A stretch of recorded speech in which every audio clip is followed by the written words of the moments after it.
Welcome to my YouTube channel. Kung bago ka lang sa channel na to at true-blooded Aldab Nation ka, tama po ang channel na pinuntahan mo. Kaya considering na po kitang bagong subscriber.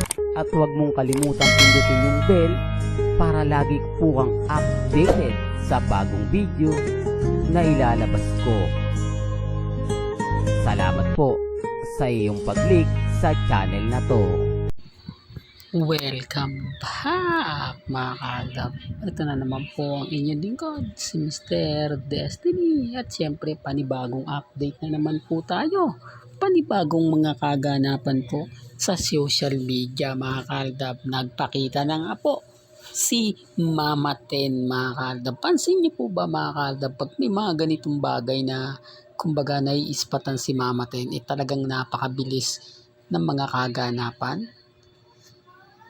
Ngayon mga kaaldab, gaya nga na sinasabi natin, paulit-ulit na wala na pong issue na ipipilit pa po para kay Mengay at kay Congressman. Pasensya na po kayo kung bakit kayo nababanggit ngayong araw ng napakasaya. Di po ba sabi nga nila, pagsimula po ng araw mo ay maganda, isang linggong maganda.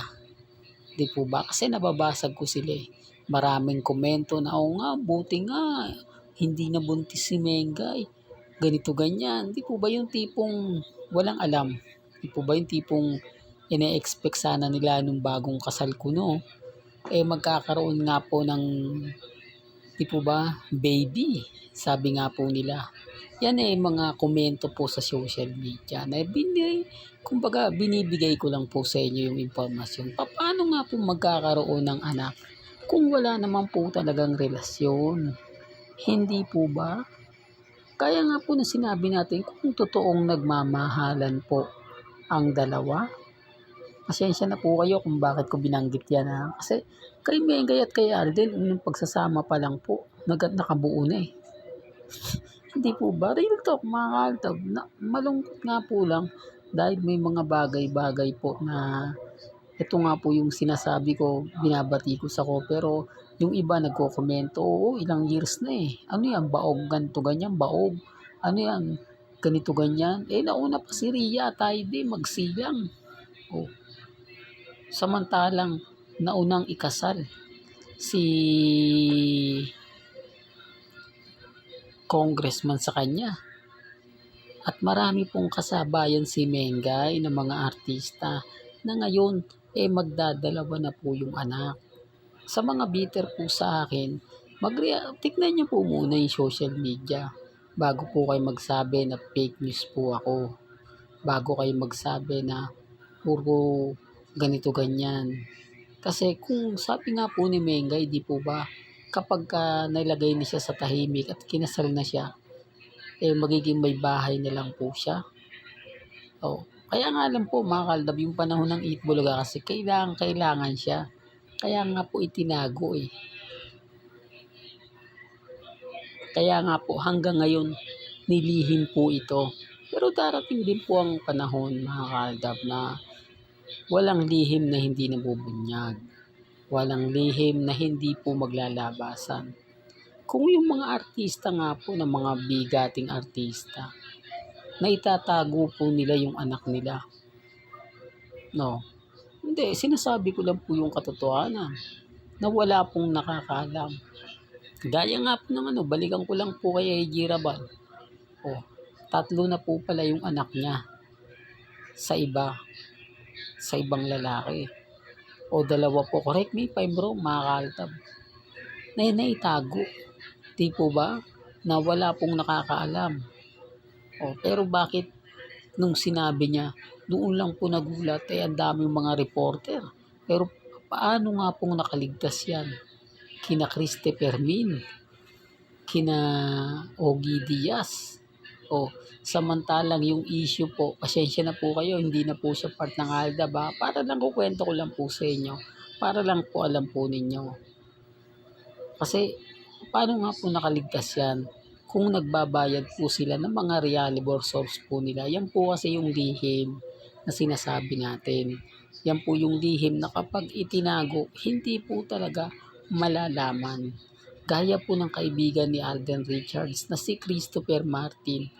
7 years old na yung anak niya nang tinago niya o nang nilabas niya. Ibig sabihin, yung pagpasok niya pa lang po ng artista sa GMA Art Center pa ng mga panahon na yon, nailihim na. Pero bakit nailihim yun? Di po ba? Bakit walang nag-blind item na ganito ganyan, may anak na pala, etc. etc. Oh, hindi po ba? Sinasabi ko lang po ito. Ganito rin po ang lihim ni Mengay at ni Alden Richards. Nalalabas at lalabas din po yan. Hindi man ngayon, hindi man bukas. Antayin nyo. Hindi po ba? Biglang susulpot at biglang mawawala. Yung tipong kapag uminit yung usapan, kung inimbestigahan lang po sana kami. Kung nagkaroon lang po ng investigasyon kung totoong may kasal sina Alden at si Mengay, kung totoong walang anak o hindi po sila kinasal, dapat lahat ng mga taong involved inimbestigahan na. Pero walang investigasyon ang nangyari. Halos sinayaan lang po kami ng pamilya Mendoza at pamilya Paul Corazon. Gaya nga po ng komento ng iba, kasalanan naman yan naman nila Alden Richards, anong pamilya ni Alden at saka pamilya ni Maine. Hindi nila sinampahan ng kaso, hindi nila binigyan ng ganito ganyan. Oo, kung sinampahan nila ng kaso, si Mr. Destiny, lahat ng mga Aldab fans, di sana tumahimik na sila. Gaya ng pagsampa dati kay Lolit Solis. Di po ba na nahimik si Lolit Solis kasi kinasuhan siya ng libel. Nawala siya sa social media. Sinasabi ko lang po ito mga Kaldab para lang po malinaw.